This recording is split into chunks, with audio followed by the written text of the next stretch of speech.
नमस्कार, स्वागत है आप सभी का आदर्श विद्या मंदिर इंटर कॉलेज के यूट्यूब चैनल आदर्श विद्या मंदिर क्लासेस पे।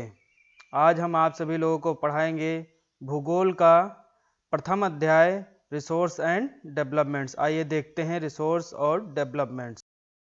संसाधन एवं विकास, रिसोर्स एंड डेवलपमेंट। संसाधन किसे कहते हैं?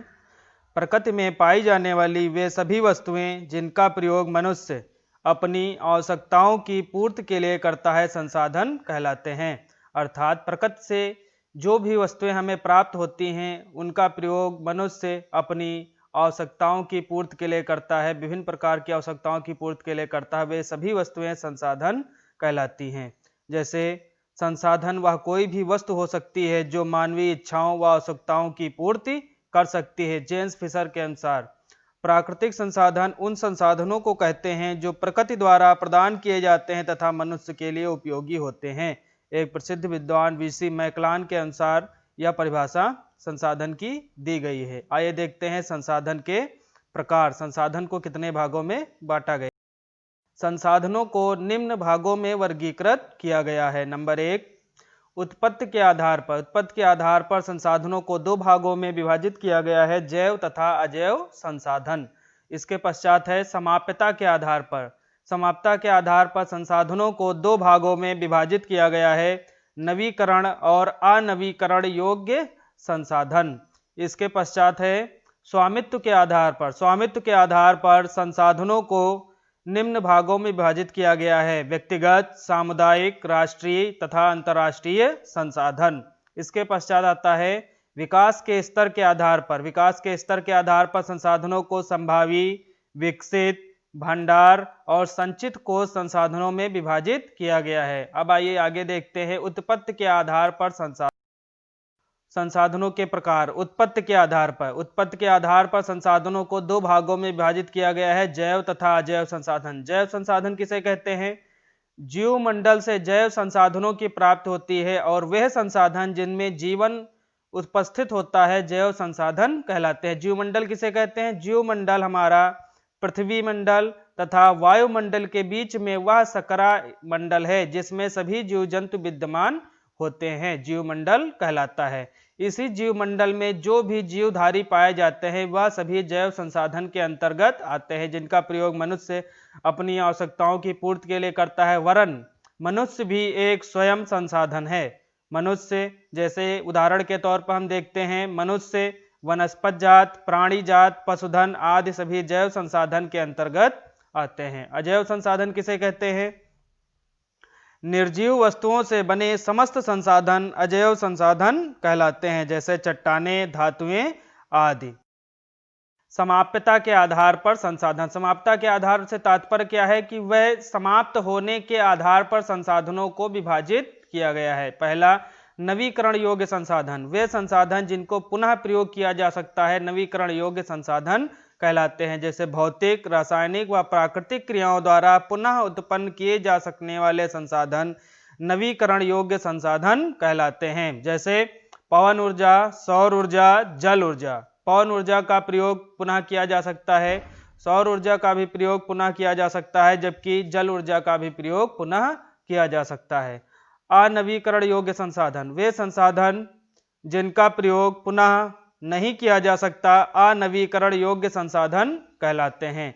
इसे दो भागों में विभक्त किया गया है, चक्रीय और अचक्रीय संसाधन। चक्रीय संसाधन किन्हें कहते हैं? वे संसाधन जो एक चक्र में क्रियाशील होते हैं, जैसे धातुएं। धातुओं को पुनः गला करके दूसरे रूप में प्रयोग किया जा सकता है। धातुएं चक्रीय संसाधन के अंतर्गत आते हैं। अचक्रीय संसाधन जैसे पेट्रोल, डीजल। पेट्रोल या डीजल को एक बार प्रयोग करने के पश्चात उसे दोबारा प्रयोग में नहीं लाया जा सकता, इसीलिए यह संसाधन अचक्रीय संसाधन कहलाते हैं। स्वामित्व के आधार पर। स्वामित्व के आधार पर संसाधनों को चार भागों में विभाजित किया गया है। पहला है व्यक्तिगत संसाधन। वह संसाधन जो किसी व्यक्ति की निजी संपत्ति होते हैं व्यक्तिगत संसाधन कहलाते हैं, जैसे किसी व्यक्ति का निजी मकान। दूसरा है सामुदायिक स्वामित्व वाले संसाधन। वे संसाधन जो समुदाय के समस्त लोगों को सामूहिक रूप से प्राप्त होते हैं सामूहिक संसाधन कहलाते हैं, जैसे किसी गांव की सामूहिक चारण भूमि। वह भूमि जहाँ पर गांव के समस्त लोग अपने पशुओं को चराते हैं गांव की सामूहिक चारण भूमि कहलाती है। श्मशान स्थल, तालाब, गांव का या शहर का सार्वजनिक पार्क आदि। राष्ट्रीय संसाधन, देश में पाए जाने वाले समस्त संसाधन तकनीकी रूप से राष्ट्रीय संसाधन कहलाते हैं। देश के समस्त खनिज पदार्थ, जल संसाधन, 12 नॉटिकल मील तक समुद्र में पाए जाने वाले संसाधन। किसी भी देश की समुद्री सीमा से उसके 12 नॉटिकल मील तक समुद्र में पाए जाने वाले सभी जीव जंतु और उसमें पाए जाने वाले संसाधन उस देश के राष्ट्रीय संसाधन के अंतर्गत आते हैं। अगला है आपका अंतर्राष्ट्रीय संसाधन। समुद्र में 200 नॉटिकल मील से परे समुद्र में पाए जाने वाले संसाधनों पर किसी एक देश का अधिकार न होकर समस्त देशों का अधिकार होता है। ये संसाधन अंतर्राष्ट्रीय संसाधन कहलाते हैं और इन संसाधनों का प्रयोग करने के लिए कुछ विशिष्ट अंतर्राष्ट्रीय संस्थाओं की अनुमति की आवश्यकता होती है। जैसे आर्कटिक व प्रशांत महासागर के खुले क्षेत्रों में स्थित संसाधन जो हैं उनके प्रयोग के लिए हमें अंतर्राष्ट्रीय संस्थाओं की अनुमति की आवश्यकता होती है। नॉटिकल मील क्या होता है? एक नॉटिकल मील बराबर 1.85 किलोमीटर होता है। नॉटिकल मील समुद्र में दूरी मापने की एक इकाई है। विकास के स्तर के आधार पर, विकास के स्तर के आधार पर संसाधनों को निम्न भागों में विभाजित किया गया है। नंबर 1, संभावी संसाधन। वे संसाधन जो किसी क्षेत्र में उपस्थित हों पर उनका सही इस्तेमाल न किया जा सका हो, संभावी संसाधन कहलाते हैं। जैसे गुजरात व राजस्थान में स्थित सौर व पवन ऊर्जा। राजस्थान में सूर्य की धूप या सौर ऊर्जा हमें अधिक मात्रा में मिलती है, जिसका उपयोग सोलर पैनल के माध्यम से विद्युत उत्पादन में किया जा सकता है। और गुजरात के तटों पर हमें पवन ऊर्जा अत्यधिक मात्रा में प्राप्त होती है, जिसका प्रयोग पवन चक्की के द्वारा विद्युत ऊर्जा में परिवर्तन में किया जा सकता है। लेकिन इन सभी ऊर्जाओं के प्रयोग के लिए अभी यथासंभव वैज्ञानिक तकनीक प्राप्त न हो सकने के कारण इनका अधिक मात्रा में दोहन नहीं किया जा सका है। इसीलिए ये संसाधन संभावी संसाधन कहलाते हैं। विकसित संसाधन क्या हैं? वे संसाधन जिनका विकास किया जा चुका हो तथा मात्रा व गुणवत्ता का निर्धारण भी किया जा चुका हो, विकसित संसाधन कहलाते हैं। जैसे असम में स्थित डिगबोई तेल क्षेत्र। असम में स्थित डिगबोई तेल क्षेत्र को बहुत समय पहले भारत में खोजा गया था। यह तेल क्षेत्र की मात्रा का व गुणवत्ता का निर्धारण किया जा चुका है, इसीलिए यह एक विकसित संसाधन के अंतर्गत आता है। भंडारी संसाधन क्या है?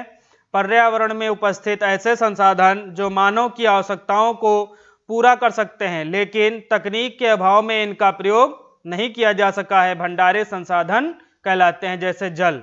जल 2 ज्वलनशील गैसों से मिलकर बना है, हाइड्रोजन व ऑक्सीजन, पर इन दोनों गैसों को अलग करने की तकनीक अभी मनुष्य द्वारा खोजी न जा सकी है। इसीलिए यह एक भंडारित संसाधन के अंतर्गत आता है, क्योंकि पृथ्वी पर जल का बहुत अधिक विस्तृत भंडार उपस्थित है।